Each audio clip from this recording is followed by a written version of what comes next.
دیارە ئەمڕۆ ناوەندی ڕۆژوبەری کۆژی بە هۆکاری نووسەرانی کوردی سلێمانی و بە هاوکاری ناوەندی هەزر وەرەگوانسازا بۆ بەرز دکتۆر قادر عەبدوڕەحمان لە دەربارەی هونەر و کۆمەڵ بۆ کاریگەری و کاردەکردنانی کە هونەر لەسەر کۆمەڵ دروستەکە و کۆمەڵ لەسەر هونەر دروستیەکە. دیارە من بەبوو بۆ دکتۆر بەجیاڵی بەڵام ئەو پێشەچێ باسکەین هەر مرۆڤ بێ ئەو هۆکاری کەواکان مرۆڤ بێ لایەنە ئینسانیەکانێتی کە هونەر وەدە بەشێکی سەرەکی ئەو لایەنە ئینسانیانە هەر ئینسانیەکە. پایمە بزانین هونەر خۆی چییە؟ و سەرهەڵدانی هونەر چییە؟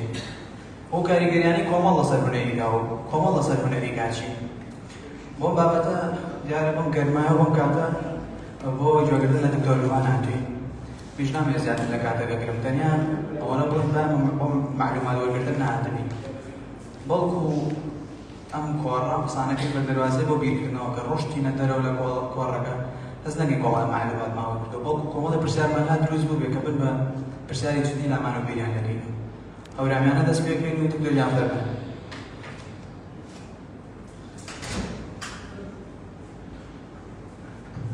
سپاس بۆ یەکێتی نووسەرانی کوردی سلێمانی، سپاس بۆ هەردوو ناوەندی ڕۆشنبیری هزر و کۆژیر و هزر، تایبەتتر سپاس بۆ ئامادەبوونی بەڕێستان لەم گەرمە و سپاس تایبەتتر بۆ کاک ڕاوێت. بەڕاستیە دامنیشتنی بابەتەکە جەدەلی هونەر و کۆمەڵ لە نێوان پێکانگەربوون و کارتێکردندا ئێمە سێ چەند کلیلیمان هەیە لە عنوانەکە. سێ چەند کلیلیمان هەیە. یەکەمیان جەدەلە، دووەمیان هونەرە و سێمیان کۆمەڵ. ببوورن یانی ئەگەر ناچار بم هەندێک ڕەوشی توێژینەوە خۆی وایە پێ بچم کامە بکەیتەوە ئەگەر شتێکی زۆر زانراو بێ لای هەندێک لە بەڕێزاندان داوای لێ بکەم. جەدەل دیارە بەڕسمانە دیالێکتیکە، پەیوەندی تەنگاوتەنگی نێوان یان ئاڵگۆڕی بەڵگە و ئاڵبوونەندە کە دوو جەمسەری جیاوازەوە دواتر جەمسەری سێ مەخلوقێنێ کە تز و ئەنتیتز و سێنتزە. تز گوزارەیەکە ڕایەکمان هەیە سەرەتا، دواتر دژی ئەو ڕایەکە کە پێچاوەڵی ئەو ئارگومنتێکی جیاوازی هەیە و دەرەنجامی ئەمە ئەم دوو ڕاجیاوازە ڕایەکی نوێ ئەخولقەیە کە لە ڕاستیە بۆیە ئەمە باس کرد ئەبێ بڵێم هونەر ئەنتیتێزی کۆمەڵە. هونەر هەمیشە لەگەڵ کۆمەڵە دەرگیرە بێ. قسمان باز دەکەین قسمان لە چه هونەرەکە. هونەر لەگەڵ کۆمەڵە دەرگیرە بێ بۆ مانای ئەنتیتێزی کۆمەڵ، مجتەمع کۆمەڵ. هونەر لێرا مەبەستمان لە هەموو دەربڕینەکانی مرۆڤە کە هونەریانەیە، تەنیا دەستمان لە هونەرێکی تایبەت نییە، بەڵکو بێگومان جەنابتان دەزانن ئەدەبیشە کە ئەدەب وشەیەکی بەرتەسکترە لە هونەر و هونەر ئەدەبیش دەکرێتەوە فراوانتر. و وەک تێبینیەک بیەنەوە بیری ئێوەی بەڕێز و خۆشەویست کە لە فەلسەفەی کلاسیکی یۆنانیە کاتێک کە باز لە شەعر کرێت ئەفلاتۆن، ئەرستۆ، لە ڕاستیە کاتێک کە چەندی شەعر بەکارهێنا مەبەستی لە هونەرە، مەبەستی لە هەڵبەستی، مەبەستی لە ئەو شعرانیە کە ئەمڕۆیانە دنیا و هەڵبەست و هەنراوە وەرێگری، مەبەستی لە هەموو هونەر، هەموو چەشنەکانێتی. و دیارە کۆمەڵیش مەبەستمان مجتەمع مەبەستمان لەو خەڵکەیە کە لەو شوێنە نیشتەجێیە و بەڵام دیارە هەر بە مجەڕەدی کۆبوونەوە جەمبوونەوە لە دەور یەکتری کۆمەڵ دروست نابێ، بەڵکو مرۆڤەکان بە جیاوازی کۆبوونەوەی ئاژەڵەکان خەریکی ئاڵوگۆڕی معریفە، ئاڵوگۆڕی ئەزمون، ئاڵوگۆڕی تەواو لەوانەش هونەر. ئەم ئازیزانە ئەم گەنجانە زانکۆ کاتێک کە پێشنیازی وایە کرد بابەتێک باس کرد باز لە هونەر بکەین وەک ڕزگارکەری مرۆڤ باز لە هونەر بکەین من ئەوم لێ خوێندەوە ئەو ماناقەشەشمان کرد بەیەکەوە کە دەرەنجامی ئەو بێزاریەی و ئەو شکستەی کە هەمانە لە سیاسەتدا ئەوەی کە پێڵەن سیاسەت و هێناوانە مەبەستن لە شکست تەنیا ئەم ڕووداوە سیاسەتی دوایی نییە ئەمە هەر بە شکست دەستمان پێ کردووە وەختێک کە ئارگومنتمان نییە بۆ سیاسەتمان هەر هەنگاوی یەکەم بە شکست دەستمان پێ کردووە هەر هەنگاوی یەکەم بە هەڵە دەستمان پێ کردووە بۆیە بۆنا ئەکرێ ئێمە کاتێک کە ئەو ئیحساسەمان بۆ دروستە بێ و هەستەمان بۆ دروستە بێ کە ئێمە لە مەیدانێکە لە پاشەکشای بۆ شکستمان هەیە ئەکرێت قسە لەسەر قوڵتر لەجاران لەسەر چەمکەکان بکەین و چەمکە بنەڕەتیەکان و چەمکە تایبەتیەکان تاوەکو بتوانین ئەو زەمینە مەعریفیەی کە سیاسەتی خۆمانی لەسەر بنیادەبین کۆی ڕەهەندەرجیاجیەکانی مەعریفی خۆمانی لەسەر دانین توپەتر و پتەوتر بێت ئێمە لەم ناوچەیە پرسیارمان نییە لە هیچ وە لە هیچ ناپرسین و هەوڵی تێگەیشتنیشمان نییە ئەم ناوچەیە ئەم کولتورە کاڵم لەم ناوچەیە و ئەم سفەتە لە کووردا و بەتایبەتی لە باشووری کوردستانە تۆخترە بێتەوە هیچ پرسیارێکمان لەبارەی هیچەوە نییە بەڵام هەر کاتێکیش پرسیارمان لە هەر شتێک لێ بکەی نەیزانین هەر کاتێکیش پرسیارمان لە هەر شتێک لێ بکەی نەیزانین ئێمە بێ ئەوەی گفتوگۆ بکەین و پرسیار بکەین ئەزانین سیاسەت چییە ئەزانین دەسەڵات چییە ئەزانین دەوڵەت و دەوڵەتمەدار چییە ئەزانین ئاین چییە ئەزانین هونەر چییە ئەزانین ئەخلاق چییە بەبێ ئەوەی نە لە مەنهەجمانە نە لە قوتابخانەکانمانە نە لە زانکۆکانمانە هیچ کات مناقەشەیەوەمان هیچ کات مناقەشەی ئەم بابەت و چەمکانەمان کردووی ئاخر ئەگەر ئەمە بمان پرسیایە سیاسەت چییە دەوڵەت چییە و دەوڵەتمەدار چییە لەوا سیاسی جیرۆدەی کۆمەڵی چەندی بە ناوی سیاسەتمەدارەوە نەبووی ئێستا سیاسەت وەزنی هەبوو ئێستا هەموو گۆڕەکانی تر قورسایی خۆی هەبوو و ئێمەمان توانی پێوەرێکمان پێ بێ و ئەم بابەتانە تاقی بکەینەوە و بزانین هەموو شتەکان لە جێگەی خۆیان چییە بڕۆ بە هەموو شتەکانی تر پەرلەمان چییە ئیدارە چییە ئەگەر ئەم پرسیارانەمان بکردایە ئێمە خۆمان و دۆزێکی ڕەواژکە هەمانە ئەوانەمان خستە بەردەمی خەڵکێک کە دوو لە ڕووی جەنابەت قەشمەرە بەڵام بەسەرێک بۆ بووەتە باش یەکێک لەوانە تەمان دەبێ پرسیار بکەین جوانی چییە؟ جوانی چییە؟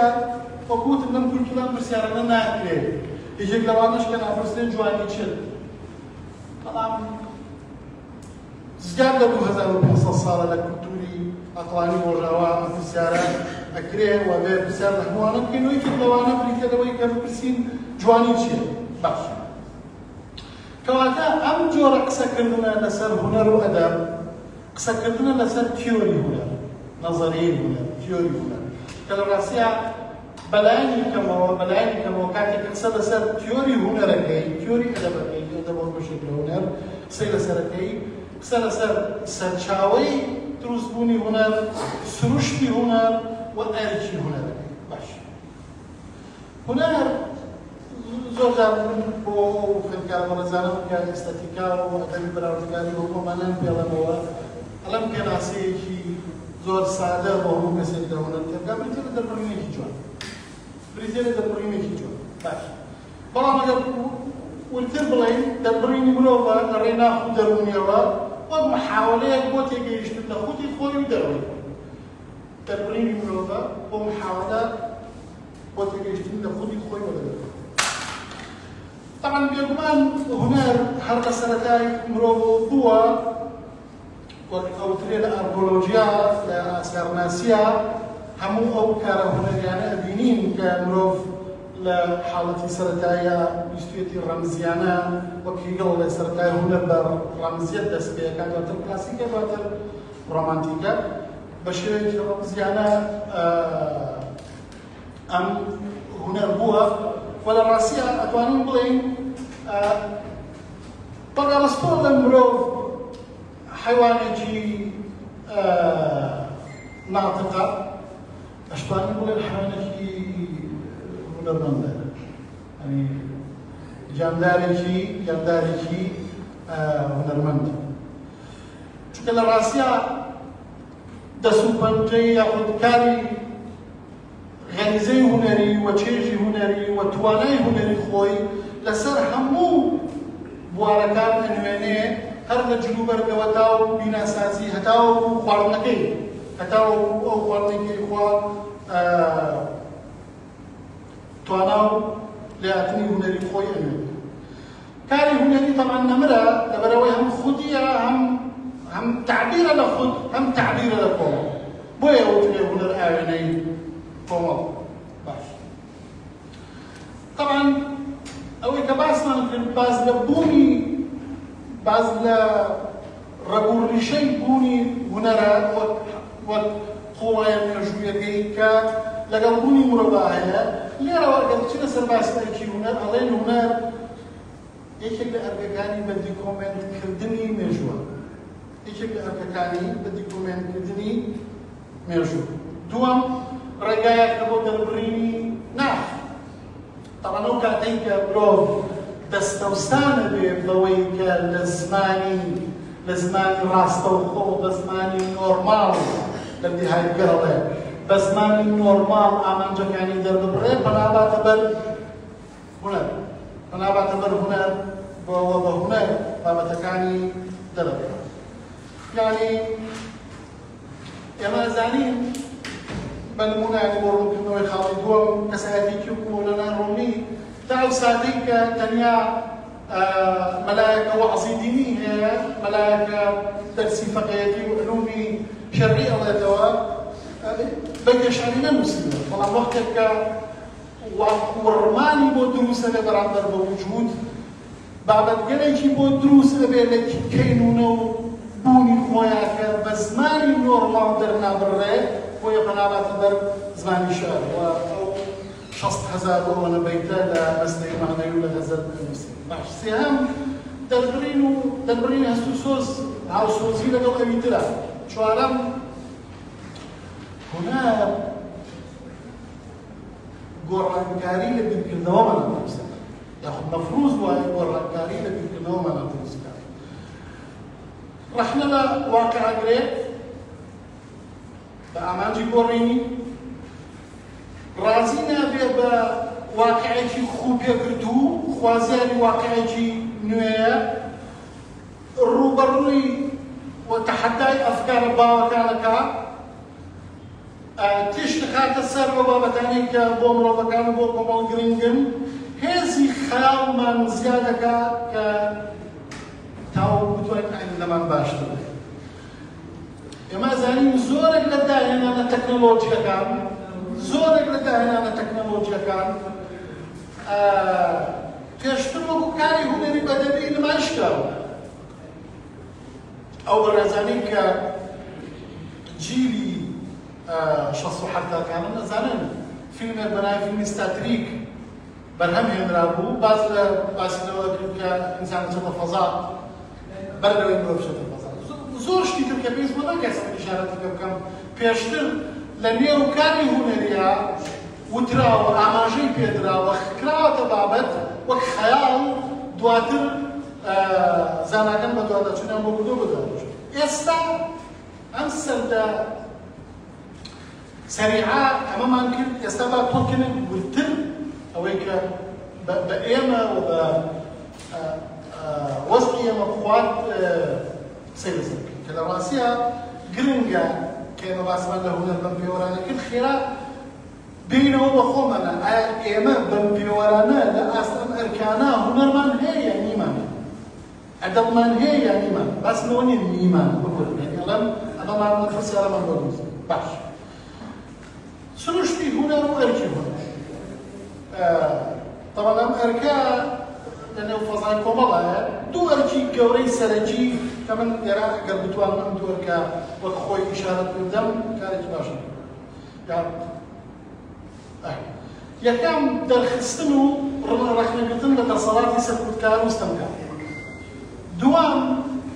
ئەرکی ئستێتیکا و جوانبینی بەهای جوانی کە هونەر پێوەرگەلێک دەداتە کۆمەڵ دەبنە بنەمای پەروەردە و بنەمای نرخاندن و نرخپێدان و نرخپێدانی شتەکانی لەوێ. ئێستا بە ئەم دوو خاوە لەسەر ئەمانە بڕێین بەسە. یەکەم سەبارەت بە ڕووبەڕووبوونەوەی ستەمکاری هونەر ڕەخناردرێ و ڕووبەڕووی ستەمکاری تا ئەو وێنە زیهنیە لە مێشکمانە نابێن کە ئێمە لێرانە بەستمان لە ستەمکاری لە دەسەڵاتە لە دەسەڵاتی سیاسیە لە کورسی دەسەڵاتە نەخێر. ئێمە لە بازنەیەکی قوڵتراوە لە بازنەیەکی فراوانترە مەبەستمان لە ستەمکاری. باسمان لە ستەمکاری لەو هێزەیە لەو هێزە غەریزەی ئینسانە کە هەژمونخوازی هەیە تۆتالیتارە خۆسەپێنە خۆی سەبێنی بەسەرەوی ترا و لە پێگە و ئاستە جیاوازەکانە تەنیا لە مەیدانی سیاسی و کاری دەسەڵاتی سیاسیانە. مرۆڤ مەیلی هەیە بۆ کۆنتڕۆڵکردنی تر، مرۆڤ مەیلی هەیە بۆ تاکڕەوی، مرۆڤ مەیلی هەیە بۆ خستە ژێڕەکێفێوی تر و ستەمکردن. باش تەواو یانێکە بە بەسیتی بێڵێن لەوەی بەڵێ هونەرە بێ لە کۆمەڵە ڕەخنەکرد بێ و ئەم قناعە ئەم دەمانکەی ستەمکاریمان بۆ دەربخات ئەمە ئەستە بەڵام قوڵتر باڵ بیرەوە بکەین. کاری هونەری کاری ئەدەبی بە حوکمی فرەواتایی خۆی بەدەستەوە نادات بۆ یەکڕاوەیی سەرەتاکانی تۆی ستەمکاری. طبیعەتی هونەر یعنی سیاست یەکڕاوەیی هەبێت لەگەڵ وێسکی هەبێت باشە. دیدی ئاینی یەکتێڕوانی هەبێت هەتاوەکو دوای، بەڵام هونەر بە سروشتی خۆی واتای فرە لە خۆیەگرێ بۆیە هونەر بەم شێوازەی بەم پەروەردەیەی ڕێگرە لە بەردەم تاکڕەویە، ڕێگرە لە بەردەم ئێمە زانین ڕۆمان کاتی خۆی ڕۆمانی ئەو ڕۆمانێک هەیە کەستایە ئەو ڕۆمانێک هەیە کەس بێت بەڵام دوای باختین بەچی مەشهورە بێت؟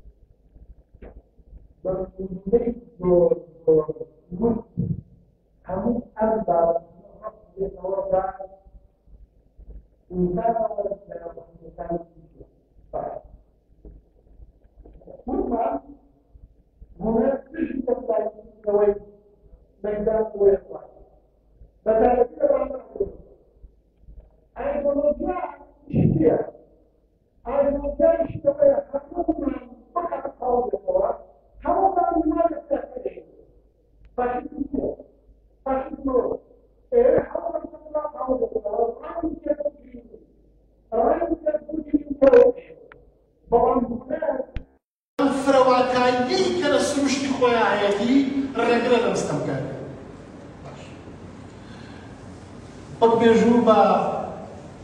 یەکێتی سۆڤیەتی سەردەمی ستالین بێنینەوە بینی خۆمان ئەو کاتێک کە ئەو هەموو هونەرمەند و نووسەران ناچار بوون رووسیا و اتحادی شۆرەوی بەجێ بێڵن بەرەو فەڕەنسا و داتەش بەرەو ئەمریکا. چی بوو؟ ئەو ئایدۆلۆژیەتە ئەیویست هونەر و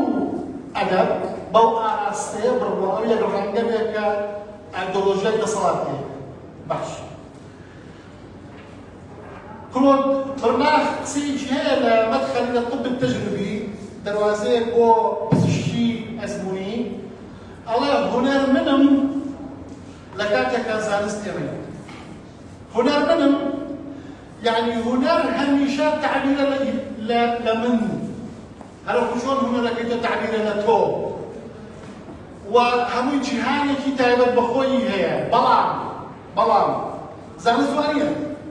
زانست کۆبوونەوەیە لە دەوری کۆمەڵێک بنەما کە ئێمە هەمووان پێکەوە کۆدەنگی لەسەر یەک زایدن یەک یەکسانە بە دوو هەمووان کۆدەنگی لەسەرەوەی کە یەک زایدن یەکسانە بە دوو.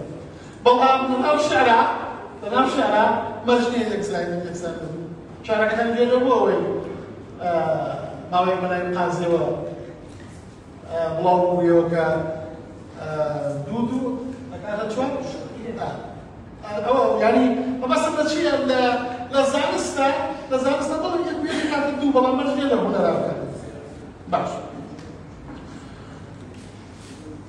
شيء بدن وبيك كاتب بكتبي لهم شيء إنسان غير مناقشة ناقلة أكيد سياسة بيكون مناقشة كين أكيد زانست بيكون مناقشة كين وأكيد نسأل بنا ما كان قال لك ركب نسأل وقت ركب باش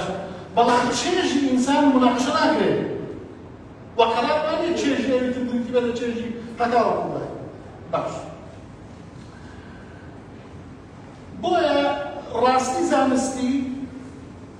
لسر لوجيك كاركا لسر لوجيك كاركا بلان دايناني هنري من نادا بوهي جو بنما يجي بشتي شو خدية ذاتية شو خدية ذاتية باش طبعا هستي دروني تاك واسمع مبلين هستي دروني تاك أبيت بعضنا نجي تري هنرمن دوران جوا بدافع ذاتي خوي تسليم نبقيمي أخلاقي نبقيمي كوما نبقيمي سياسي بهيج بيورك تسليمات بيوم بلين علي نادي كاتب الشارب والمستورة المسير تسليم مكان بيور تسليم مكان بيور حكي ما بين بيورك اشتكام تماما بيوري أخلاقيش بيوري مريتي أشعر مفروضة بلان شو كان نادي تعبير للذاتي خويكا تسليم ما يبقى بيورك ولراسيشا قولي هنر ليراية أوي لدروي هنر بفاية لأنه هنر مقبولة وقبولة لأنه هنر قبولة بويا أما يبلن دي خودي بارتنر موتيفا بو هنر وأم خود يعني باندازي كسكان خدمان باندازي لحظكان ذاتو خدمان بويا همو أمان الرقرة لبردم تستمكاري يكاراستي بتعمتيك درون ناسي ديتا بيشوا زانستي درون ناسي كشعكا وخفايا دي وشارع وكاننا ودروني إنسان لا أدب لهنرا ولا الرومانا لفيلما نماي شكل ودورة بينه أو قاعدة خديتي هنر خديتي ساتي كسيك زيادة درجة وترى يكمل مسلكان مناقشة أكبر لسرويكا يكمل مناقشة كسيك ناقدة مناقشة لسرويكا طول يوم بس بوا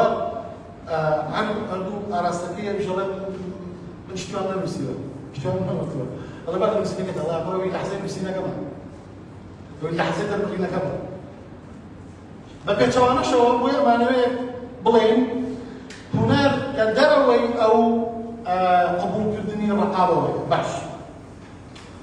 ليه لو أجينا دون نتيجة هناك ببيع زادي محاولة هناك ببيع زادي محاولة نوسلك أعزاد النبي هناك بندك أعزاد النبي أعزاد ما بس من دبنية وتعزاد جنبنا توخر على الرجولة تستجيب أعزاد عقل أعزاد بيدك النوار أعزاد معنا باشا أحسن ما نشتكي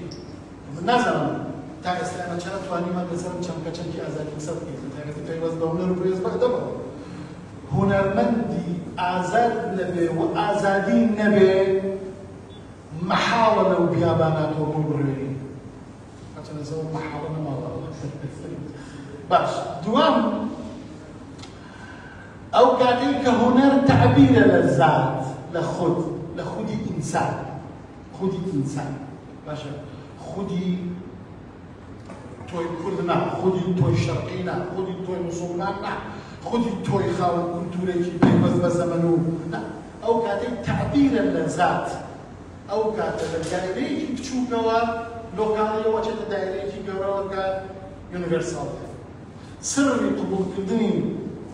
رومانا كاني طاولة كولومي وزوري كتير رومان مسلمين أما وقت كأدوين لقد إنسان لقد ذات إنسان وهمو من خۆمان ئەبینینەوە لە دێڕەکانیان و نووسینەکان. باش. طبعا ئەگەر بێمەوە بۆ ترادیسیۆنی ئیسلامی و باز لە ئەدەبیات و هونەری عرفانی بکەم، طبعا عرفان لا ئێمە هەر ئەدەبە، بەڵام لەحەزاتیشی هەیە کە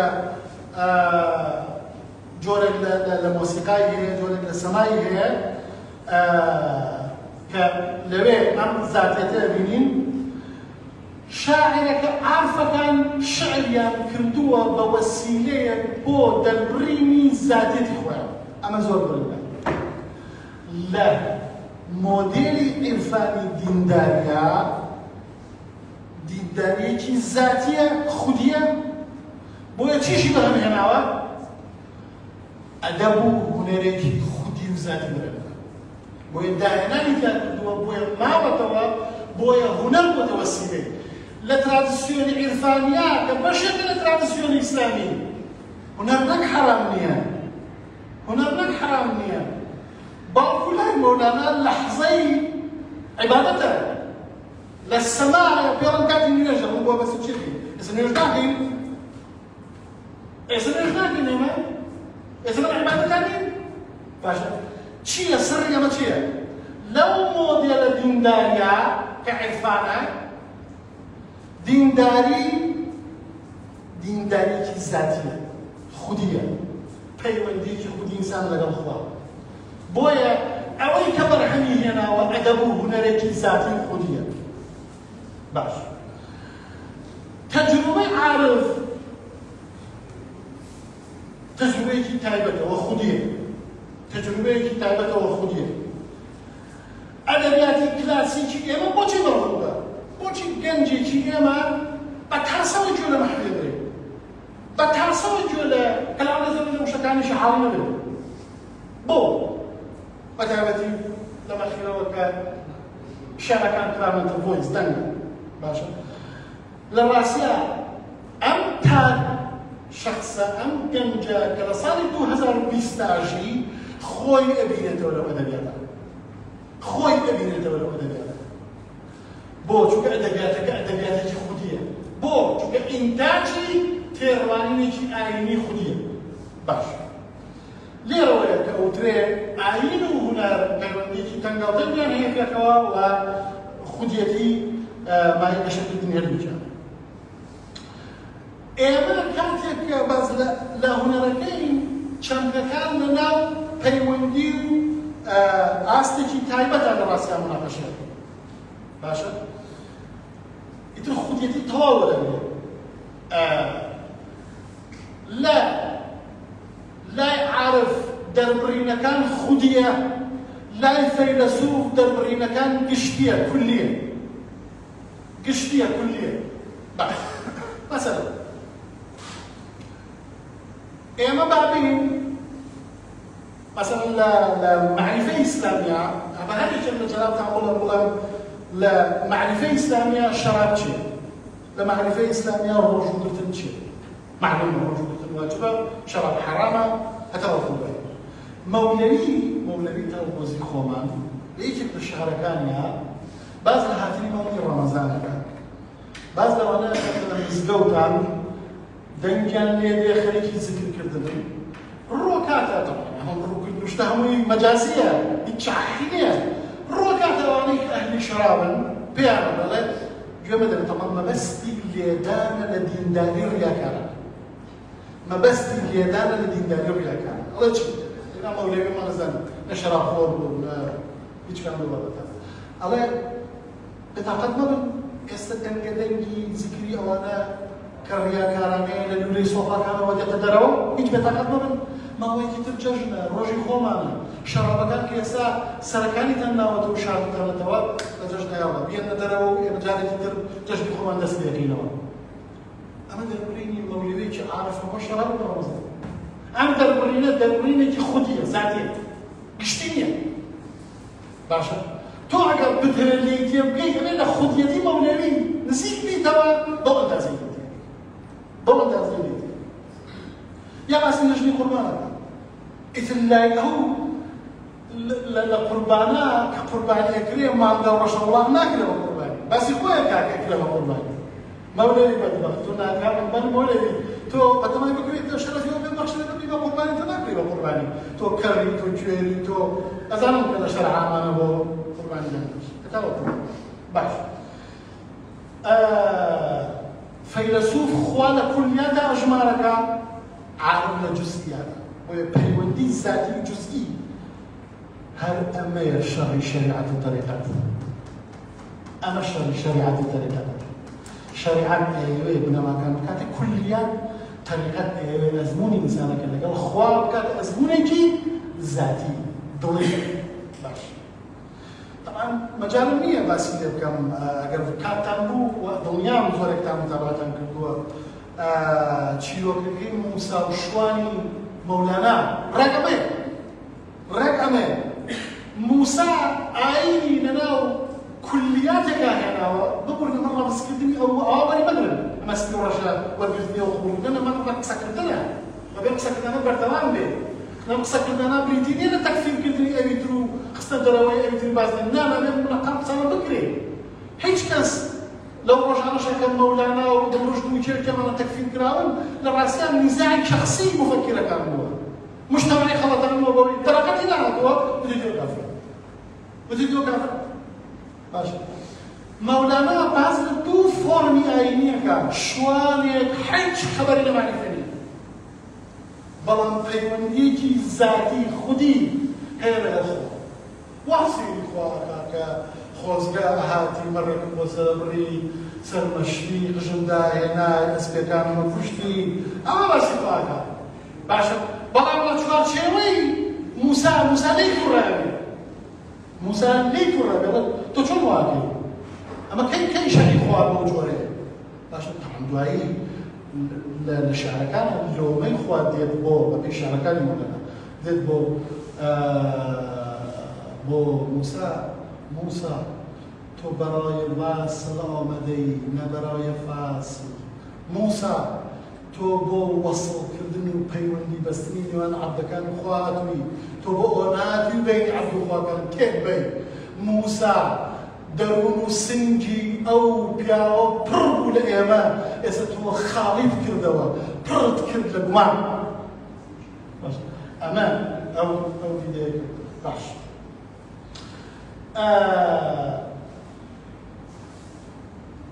لێرەوە ئاگامان لێ بێ ئەم خودی وەرگرتنەی ئەدەب ئەم ذاتی وەرگرتنەی ئەدەب وامان لێرەکە ئێمە لەگەڵ مەیانەکانی ترا لەگەڵ ڕەهەندەکانی تریشیانە بەم جۆرە تەعامل بکەین خودی بوو لە مەیدانی هونەر و ئەدەبا مای داهێنانە مای هەمووانەیە کە وتمان بەڵام کاتێککە ئێنێ بۆ سیاسەت و ڕاناخۆکەوێ بە تێڕوانینێکی خودی و ذاتی سیاسەت ناکرێت برادەرێک لێوێ من پێم وایە لەم نزیکانە دەوڵەتی کوردی ڕابێت زەحمە بکەمان وڵە بەکاممان بووێت ئەمە وەکوێ من پێم وایە دەوڵەت جوڵاوە بۆ تۆ هەرکە خۆش ئەوە باسی سیاسەت ناکرێت ئەوە باسی سانکۆ ناکرێت ئەوە باسی سارز ناکرێت باشە ئەمە کارەسەتەکەی ئەمەیە ئەو مناقەشەیەی کە ئەفلاتۆن لە جمهوری و لە گۆرجیاسا لە محاوەراتی جمهوری و لە محاوەراتی گۆرجیاسا خولقێنێ بەوەی کە لای ئێمە لە زانکۆکانمانە بەداخەوە ئەوە وتردەوە ئەفلاتۆن شاعیرەکان و پەڕێکی پیس لە خۆمەکان کاتە دەرەوە لە ئایدیایەکی نمونەی میسالیە کاتێک تێڕوانی نەکاتە ڕوو بۆ دیدێکی ئایدیاڵ و دوای پرسیارکرا لەو بارە جوابەینەوە بۆ سیاسەتکردن بۆ عەدالەت ئەم زاتیەتە لەگەڵ جێنا باش ئەجینا 2500 ساڵە مناقەشەیەوە کرێت کە هونەر چییە وە جوانی چییە باشە و ئێوە ئەزانن سوقڕات بەرەگاری یەکەمی چی بووەتەوە سەفسەتە بووەتەوە سەفسەتەمی تێبێت چی چاوبەستکردن قەوەتان چاوبەستکردن قەوەتان باشە بەڕاست ئەمڕۆ ئێمە کوێمان بریتینێ لە خەوەتان تا ئەگاتە سەڵی پلانمان باشە کوێمان بریتینێ لە چاوبەستکردن باش خاڵی دووهام کە لە ڕاستیان من نابێت مەسەلە بڕۆم بۆ هێوادارم مەسەلەی بریتیە لەوەی کە هونەر ئەرکێکی جوانبینی پەروەردەیی بۆ لێ هونەر پێوەرگەلێک دەداتە مرۆڤ لەناو کۆمەڵە تاوەکو لە بواری پەروەردە بەو پێوەرانە نرخاندنی دەبێت ئینسانی لەسەر پەروەردە بکەیت باش جەناب تەنەزانم فەلسەفە سێ بنەمای سەرەکیە سێ بەشی سەرەکیە ئەنتۆلۆژیا بووناسی ئەکسۆلۆژیا معرفەناسی و ئەکسۆلۆژیا بەهاناسی جوانی ناسی و فەلسەفەی هونەر هەردووچی لە نرخناسیایە کە ئەکسۆلۆژیایە لەوێ مناقەش دەکرێت هونەر کامەیە هونەری جوان جوانی چییە؟ جوانی کامەیە چێژی جوانی کامەیە باش طبعا ئێمە زۆر پێویستیمان بەم بابەتەیە بەڕێزم ئێمە لە پەروەردەمانە لە خێزانە لە کڵاس و خوێندنمانە لە قوتابخانەمانە لە زانکۆمانە لە مناقەشەکانمانە زۆر پێویستیمان بە قسەکردن هەیە لەسەر جوانی کە جوانی چییە؟ باشە ئەمڕۆ لادان و خێزەونیەک لە بیرکردنەوە هەیە کە دەرچوونە لە سروشتی مرۆڤ دەرچوونە لە سروشتی مرۆڤ من وازم بێگومانم جنابیشتان وازم بۆ بیسە بێنم بەسەرتر هەتانە من وازم زۆرێک لەم شێواوی لە کۆمەڵگاکانی ئەم ناوچە هەیە پێویست بۆ ناکەم من لەبێنەوە هەندەسەی نەفسیدان تێک بەم بەڕاستی ئافرەتێک تەعزیری بکەی بیسووتێنی بیبەسیتەوە دوای ماوەیدا بە تاپەڕەت بجان ئەمە لە فەڕانکەوە نایەت ئەمە لە خیابی دیدی جوانی ناسی نەک خیاب بەڵکو مردنی جوانی ناسی ئەمڕۆ لادان و خێزەونیەک لە بیرکردنەوە هەیە کە دەرچوونە لە سروشتی مرۆڤ تێکدانی هارمۆنیەتی مرۆڤ جەناب تەنەزان هارمۆنی وشەیەکی هونەری و موسیقی پەروەردە ئینسان چییە؟ ئینسان بۆ پەروەردە دەکەین بۆی هارمۆنیەتی تیا دروست بێت کۆمەڵ چی دەبێت لە کۆمەڵ؟ هارمۆنیەتی تیا دروست بێت بەڕێزان کۆمەڵگەی مەدەنی بریتیە لە هارمۆنی ئەو نەتیجە عەقلانیەی کە غەرە پێی گەیشتووە کۆمەڵگەی مەدەنی بەو مواصفاتانە داهێناوە تا حەدێکی زۆر بریتیە لە هارمۆنی بوون بریتە لە هارمۆنی بوون واتە هەر کەسە و لە شوێنی خۆیەوە عەسفەکە نەشاس ناکا و سەردەوێتر تێک نادا و تەحلیل لە خۆی دەکا طبعا کاتێک ئەم هارمۆنیەتە نامێنێ ئینسان ڕەغبەتی هەیە بۆ وێرانکاری ئینسان ڕەغبەتی هەیە بۆ ترساندن و تۆقاندنێکی تر بەردەوام تۆقین جنێتمان ببێت فێسبوکەوە ڕسمێکمان بڵاو بکرێتەوە سووداتیمان پێ بکرێت شەڕێکمان بەردەوامە ترسین بەردەوام ئەمە چ کەسێک ئەم ڕەعبە ئەم ترسە بڵاو کاتەوە ئینسانێک کە لە سایکە لە وجودیە لە پەروەردەیە هونەر غایبە باش هونەر چیەکە؟ هونەر ئادەمی بوونمان ئینسان بوونمان دەپارێزێت طبعا ترس تونڕەوی کوشتن خوێنڕشتن تەنیا لە مەنتیقا نییە مێژوویەکی دوورودرێژی لێ لە ئەوروپا مێژووی ئەوروپا مێژووی خوێنە ئێمە هەڵەی وەردەنین بەزەم ڕۆژهەڵاتە مێژووی خوێن ئەمە ڕۆژهەڵات چییەکە؟ ڕۆژهەڵات یەکێک لە شێوازە کاریگەرەکانی کە بریتیە لە هونەر ئەیهێنەتە مەیدانەوە پەروەردەکردنی تاکی ئینسان و کۆمەڵ بە دەرەنجام لەو پەروەردە هونەریەوە هەموو ئەو جوانی دڕ بە ناشرینیەدا جوانی دڕ بە ناشرینیەدا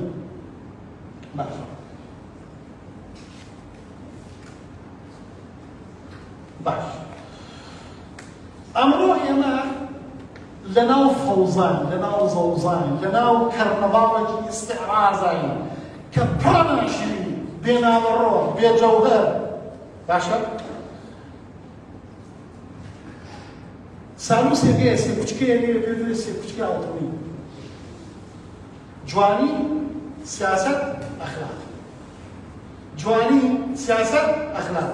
ئەم سێانە بە هیچ جۆرە نابێت یەکتری دابن ئەم سێانە بە هیچ جۆرە نابێت یەکتری دابن هەر کاتێک سیاسەت بە دوور بوو لە جوانی معلومة نمونة بارزەکانی ئەم جۆرە سیاسیانە لێرن بزانەوە گەڕێ باشە لێرن سیاسەت کە بازاڕە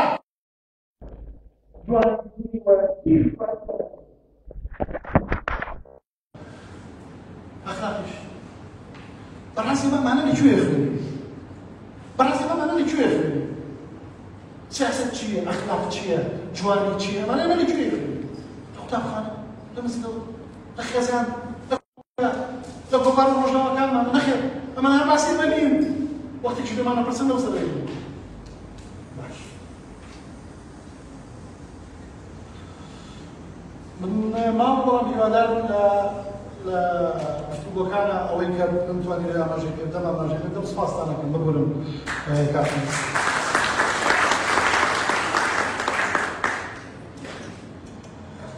سپاس بۆ دکتۆر لۆن و سپاس بۆ هەمووتان سەد دڵنیام زۆربەی زۆر گومانی باشی بۆ دروست بووجە سەکاتە بۆ وەڵامدانەوەی پرسیارەکانتان لەلایەن دکتۆرەوە جاهێک سپاس دەکەم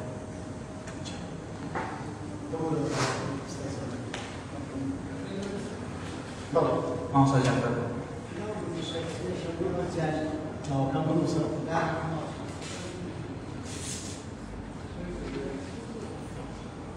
ناوەکان بنووسە مامۆستادارە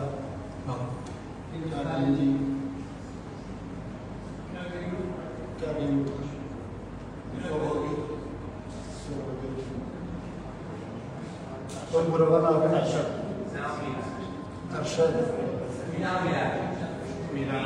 ميراد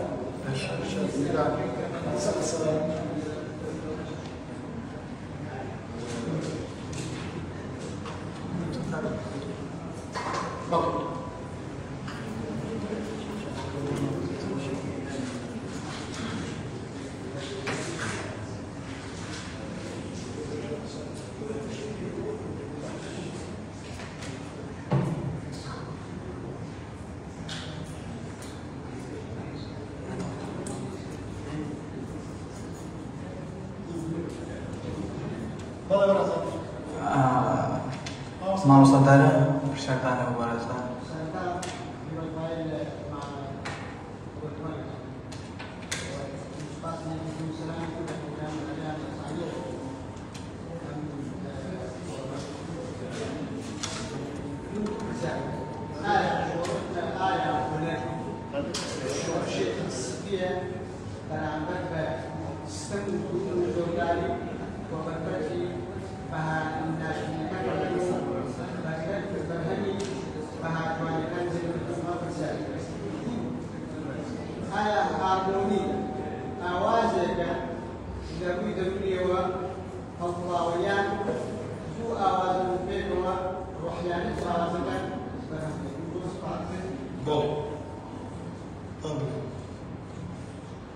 مصاب بندي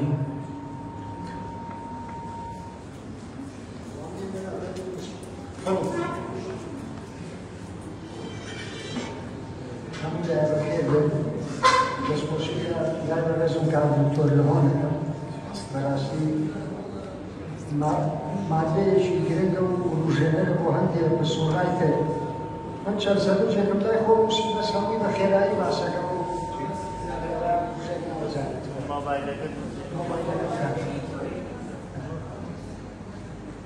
لسه شيء هنا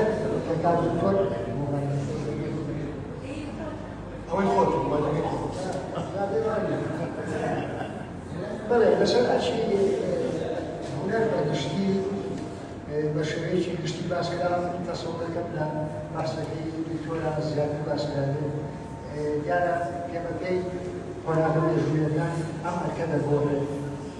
دعاني وسلمي الفارغة وسلمي وحداثة أما أقوله وبيو قرانش دنيا ديني مستبيع دنيا ديني كي تسر توزيعات وداوزبني خدكان خويا ناو ومرقاها مسد دنيا دنيا كان يخويا سيانا كما أكريوا بلغبن آية أو زاتانيك كاكتور أدو زيات الخودية أو خدانا أمون ليه كاومان ليه فورمان ليه بابطوية كيكنوان أو زان بشتي جانبێکی لێ پرسیارەکەم بۆ ئەوەیە کە ئایا بحكم أمر ميتودي أدب هنر رحمتك بيتا شوي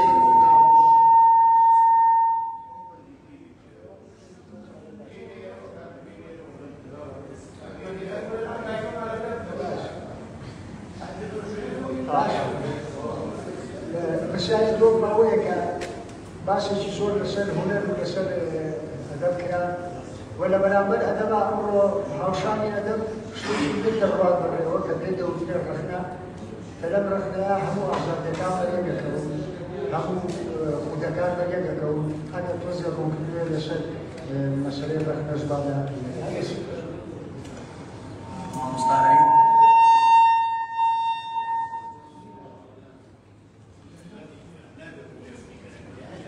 أسأل أبو خالد ولا حسب كل لم شرقية وسطة ما يكر شاكنا به هل يرني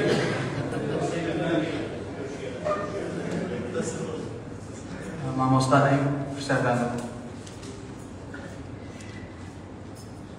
أوه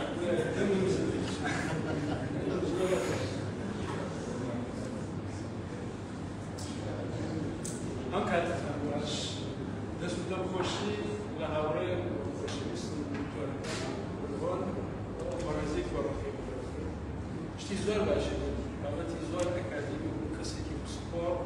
بەڵام داخەکەدەر ماوەی لەم پێشکۆڕێکی تری شتەکان زۆر دۆشڵاو ئەگەر کۆ بکرانایەتەوە ئێوە زیاتر سوودمان باس لە پێناسەی ئەسڵەکە هونەرە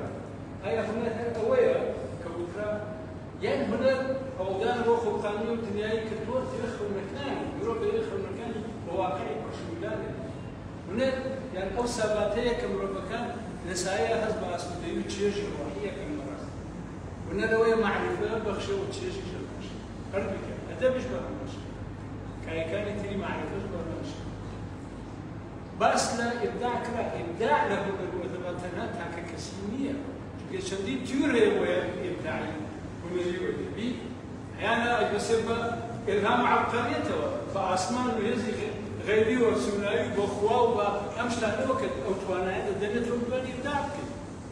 أما كذا توري إلهام عبقرية هيا توري عقل قراية من راس وراسي بس عقلي مروق ويا وتاع هذا راس ودي يتكدر كذا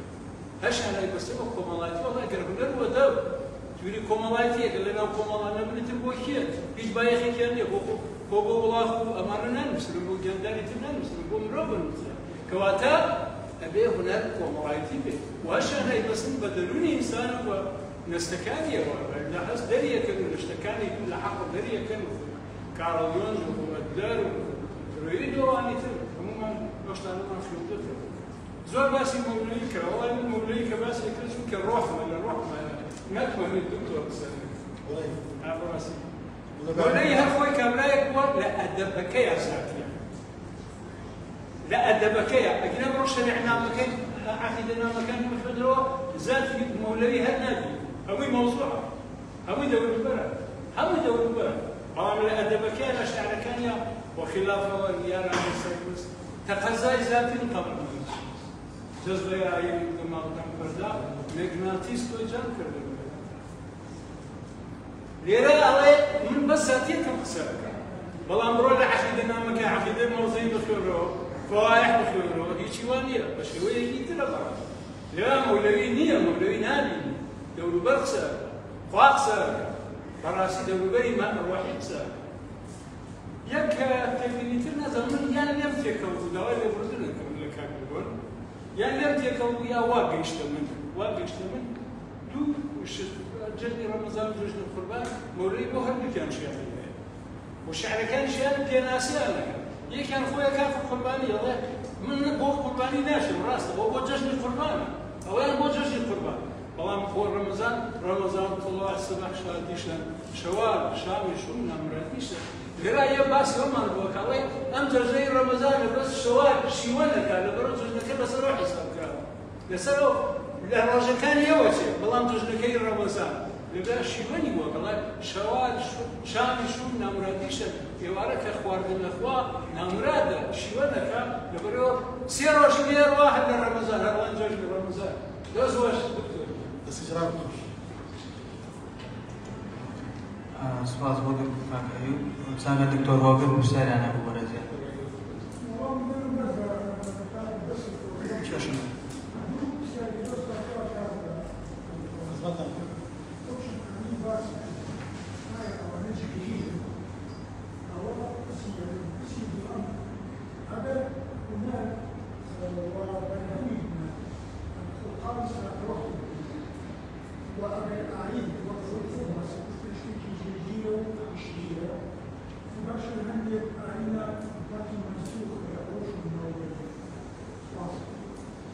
دكتور أو كم كان جيجي لكن بالضبط ما بس نتشيل بسفاصل.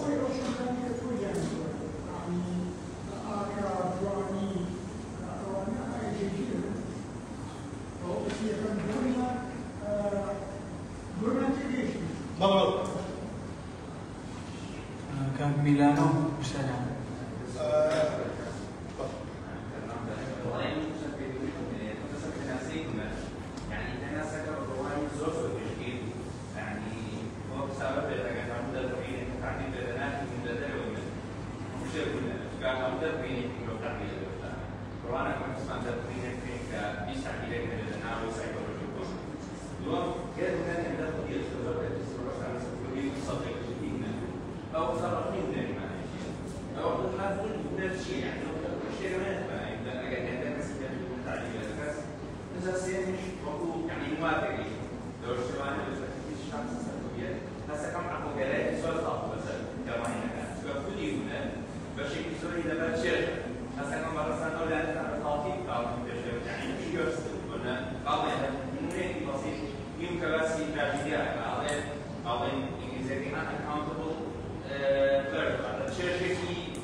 كاغا شوت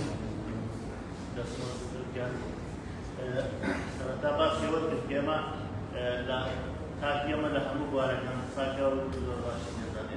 برايتو أجر زور باش ما نزاني حالهم هم زعافيش وتدبر من السياسة باش نزاني ومن الهنر باش نزاني الأدب باش نزاني خصية كا برايتو أجر باش ما نزاني آيا كوماكي ما يستاهل مشكلة ما تقدر هو استغفر الله يعني. والله ما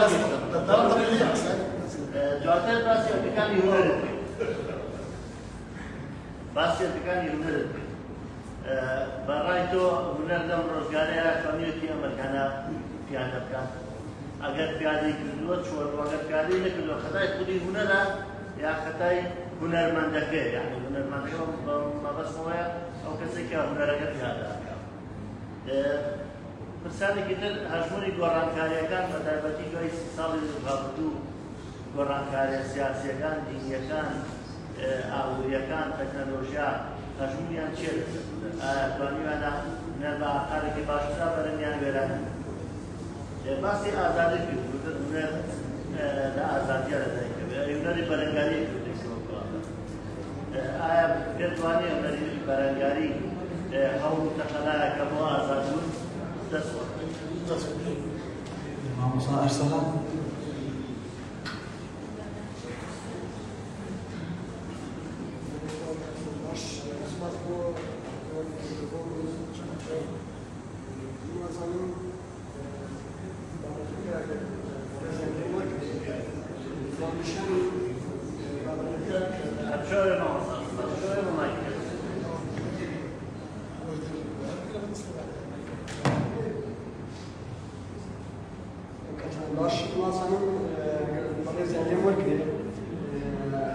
ناونیشانی بابەتەکە هەروکو وەڵەکەی پێشوو کە تۆزێکی بەشوبڵاوی پێوە دیار فەرزێ وحدەی مەوزوعی وای گەربوونەوەی چی ئەبێت وەپێویستی ئێزانی بۆ ئەم بابەتەکە و سەرنج هەم لەسەر وشەی کۆمەڵ چونکە وازانم وشەی کۆمەڵ یەکسانە بە جەماعەت كبابتي برز كباسي كومونجايا هو مجتمع كليتوا ناتنج كباسي ونرو كومونجاو أو جزريك هيد اللي وندنا وبين سكتنا كشيبو كومونجاو جزريك وزن كمتر بين سبوكر بيستي بزيادة في شوال غزالي سيكي هي باري ونرو وقالين من لم يحرك الوجود وأوتاره والربيع وأزهاره ففاسد المزاج ليس له علاج يعني أمتى شوايا لباري ونرو حوالي كواي إنسان بهالسكان يعني عندي بقولي ياخذ جيشي والبقري راسي أول جورك العناد راسا يساعد جورك لتنزي فكرية كان سنوك كان بابتانا همي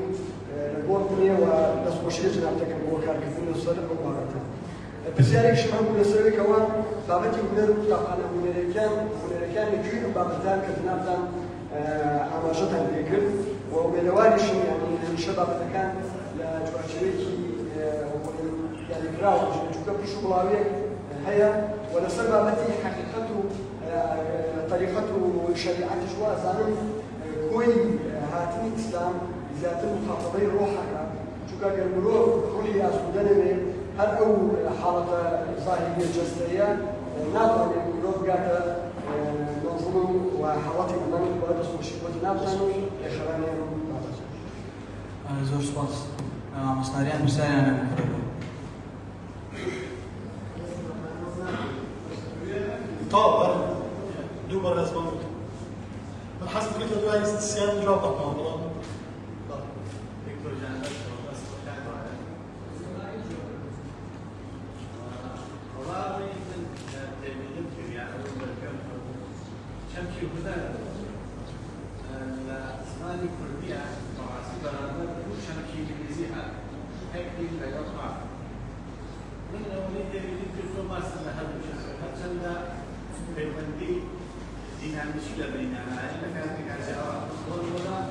الشعر هسه او هستان غير النظام وحسناكي بالبريناكي يعني موسيناكي تكنيك اسلوب وقت يبدا اشياء حموي هل عارفين وقت التكنيك لو تشكل بيك او فرنسي هل مشان الباسكت ولا بيك هل مشان النايف الفرق كيف كمان لو شوف كمان على دوله مش على التكنيكيات من تكنيك باسكت بس جناب دكتور شربو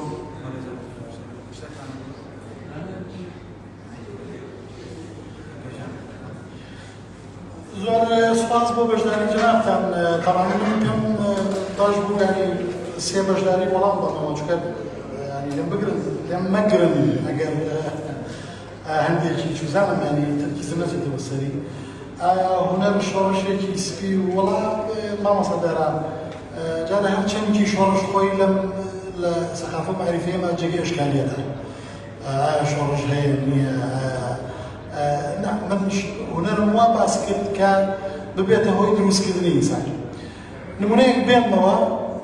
بێنمەوە ئەوترێ ئینسانی مۆدێرنی ڕۆژئاوایی زادەی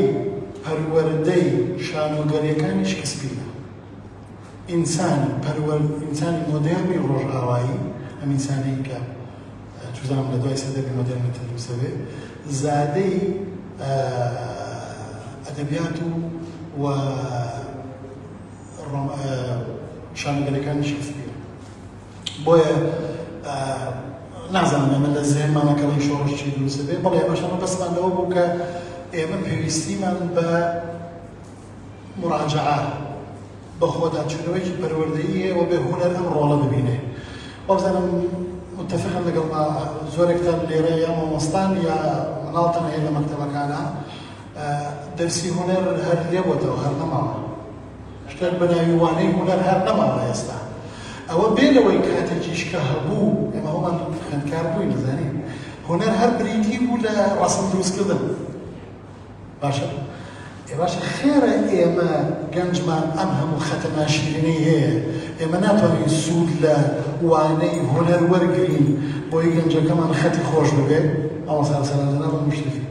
باشە خەتی خۆش ببێ یعنی بەڵێ خەت خۆشی هەبوو یعنی کۆبووەتەوە لەوەی کە دەرسی هونەر بۆتەوە دەرسەکانی تر وەریەگرێ ئێستا وردەور لە شتی تریش بەیاوە کە من هاوڕێم هەیە بەشی هونەری تەواو کردووە چۆتە ژوورەوە دەرس بڵێتەوە پێیان تۆ ئێوەم دەرس ناخوێنی ئەمە حرامە بەهەرحاڵ ئایا هارمۆنی ئەوە ئاواز و دوو ئاواز من مۆسیقی نیم مامۆستاداران جەنابن لەو بوارە بۆیە پرسیارێکم لێمە کە ئەحراج بکەی ئەوەیان نازانم ئایا خودەکان مامۆستابەندی خودەکان لە قاڵبدان نا جوانی هونەر لەوایە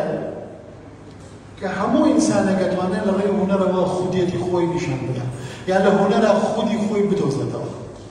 چەند جار تۆ ڕۆمانێکی خوێنیتەوە هەستەکەی ئەو ڕۆمانە باسی تۆەکە ئەو شیعرە باسی تۆەکە ئەو چیرۆکە باسی تۆەکە باسمان لەو دیوەی خودێتی ئینسانە ڕەحمەکەوێتە کوێ هەموو کاری هونەری و ئەدەبی بە بەلاغات یعنی بە لۆژیک ناچێت بەڕێوە کاربەندی تەنیا ڕەخنەی ئەدەبی سەرۆکاری لەگەڵ لۆژیکە هەیە چونکە بە ئارگومنت کارەکەوە بۆیە خودی ڕەخنەی ئەدەبی پێویستی بە زانستە و پێویستی بە لۆژیکە تاوەکو بتوانێت ئارگومنتەکانی خۆی بسەربێنێ بۆیە ڕەخنە بریتە لە ئەو پێوەروبەهانەی کە بێتی بۆ شیکاریکردنی ئەوەی هونەر چییە و چێژی هونەری چییە مامۆسایوب وەڵاچوزان من وا تەکنیک بەکارهێنم کە بابەتەکان ئەوروژێنم بەڵام لەبەرەوەی گوێگرەکان ئەو بەڕێزانی کە دانیشتوون تەمەنی جیاجیا ئاستی جیاجیایە بۆیە هەندێک جار هەندێک شت تەرکیزیەکەمە سەر باسی کەمە حراجە بوو چونکە زانم بۆ هەندێک ئەمە چێ باسەکە بکارێ بەس دیوێکی تری بۆیە ئەو پەرشوڵاویە بەشێکی وروژاندنە و ملاحەزەیەکی دەقیقە دەستخۆش بێ باش باسی لەوە کرد کە جەنابت هونەر معرفە ببەخشێ ئەوەی لێی تێگەیشتم بەڕاست دەزانی مەرج نییە یعنی هونەر معرفەمان داژ چێژ ئەوە لەوێ لە ئێستاتیکا باز لەوە دەکات کە چێژ چییە چێژ بریتێ لە چی جوانی بریتێ لە چی ئەینا مەسەلەن سنگی حەوزی کەوسەرێ من چ معرفەیەکی تێ بەڵام چێژی تێ تعبیرێکی خودیە من لەوەشە قەت دۆستەکەی خۆم سنگی نەچێرم بەوەی لە حەوزی کەوسەرەچە پێم ناشێرین بەزەو پێی جوانە ئەمە تعبیرێکی خودیە باشە ئەڵێن ساڵ 12 مانگە من مانگم دی 14 ساڵ معرفەیەکی تیانێ بەڵام چێژ نەداتێ باشە نوێگەریەکم ئەداتێ ئیلهام هەموو ئەوانەی کە باست کرد هەموو ئەوانە ئیلهام خودی نییە ذاتی نییە ئەگەر من تێگەیشتوم لە پرسیارەکەی جەنابێت هونەر دەبێت کۆمەڵایەتی بێت ئەمە ئەو مناقەشەیە کە ئێستا من ناتوانم لێرا بیبڕێنینەوە لە ڕاستیە هونەر بێ بۆ هونەر بێ ئێمە بە کۆمەڵە شۆڕشی حیزبی سیاسی و بە چەپا ڕۆشتوین و ئێستا بە مۆدێلی ئیسلامی و لە مۆدێلی مارکسیا هونەر بێ لە خزمەتی پرۆلیتارا بێ و لە مۆدێلی ئیسلامیا بێ لە خزمەتی بەهای ئەخلاقی و ئیمانی و ئیسلام و خواوەشی چیا بێ و باشە ئەمانەیەکی مەنفی نییە بەڵام نە هونەر نابێت سپڵ بێ بەلای هیچ شتێکی ترا بێ خۆی بۆ خۆی بێ ئەوە جوانی دروستەکە شتێکتر دروستەکە ئەکرێ مەسەڵەن تەیارێکی ئایدۆلۆژی هونەر بەکاربێنێ وەکو کەرەسەیەکی ڕێکلامکردن بۆ خۆی بەڵام ئەوە هونەر نییە ئەوە ئەدەبیاتی حزبە ئەوە ئەدەبیاتی ئایدۆلۆژیایە باش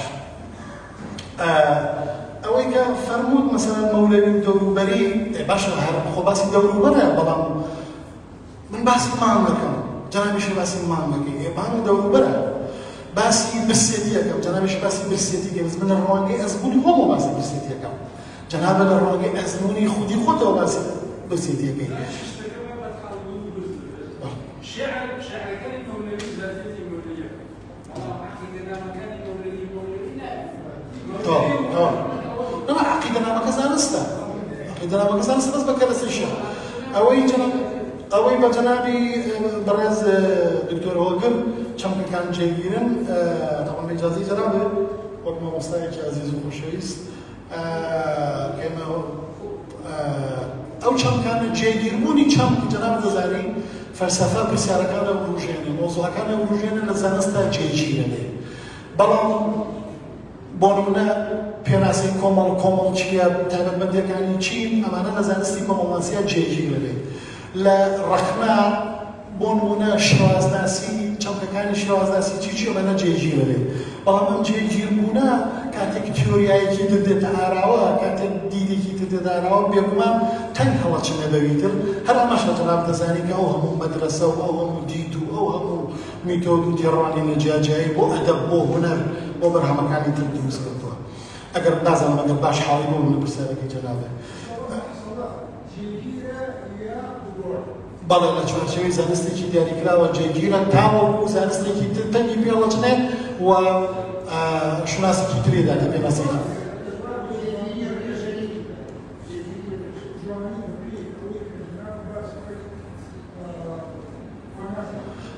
جوانی لە ئەفلاطۆنەوە تاوەکو وەگاتەوە نیچە تاوەکو وەگاتەوە پۆستمۆدێرنە دنیای پێناسی جیاجیان هەیە بوو جەناب دەزانی ئەفلاطۆن ئەڵێ جوانی بریتیە لە چاکە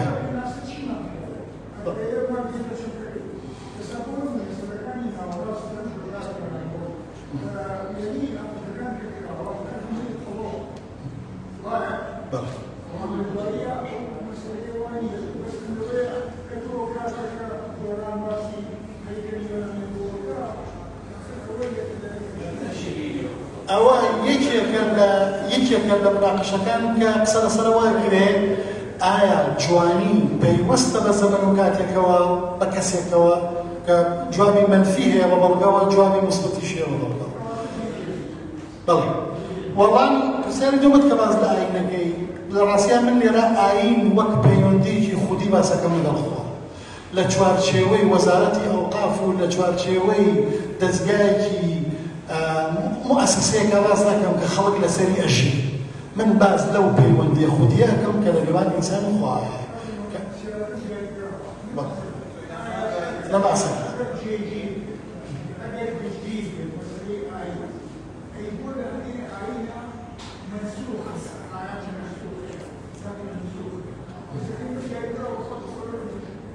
ئەوەش قسەی لەسەر ناسخ و مەنسوخ هەندێک پێیان ڕەفزە کە شتێک لەبێ بە ناوی ناسخ و مەنسوخەوە دکتۆر من دوای لە خزمەتتان سپاس دەکەم ئەگەر زیاتر ئەوە بکەین دەیەکەوە کاگمیران باسی لەوە کرد پێناسەکە زۆر گشتگیر بوو دەستی خۆش بێتەوە بۆ تێبینیەکانی من دوو پێناسەم هەیە یەکەمەتم جوانی بریتیە هونەر بریتیە لە دەربڕینێکی جوان دەربڕینێکی جوان جوان سنوورداریەکات جوان سنوورداریەکات جەنابەت گوێت لە گۆرانەیەکە گری 60 ساڵ 70 ساڵ پێش هێرزەوتراوە بەڵام چێژی لێوەرەگری ئەوە جوانیە زەمانەکەی بڕیوە ئەوە جوانیە زەمانەکەی بڕیوە گۆرانیژێ دنیایەک پارێتیان سەرفەکرێ هەفتەیە بڕڵاکات ئەوە جوانیە بەردەوامیەداتێ بۆیە نا بێسلوو نییە یعنی نییە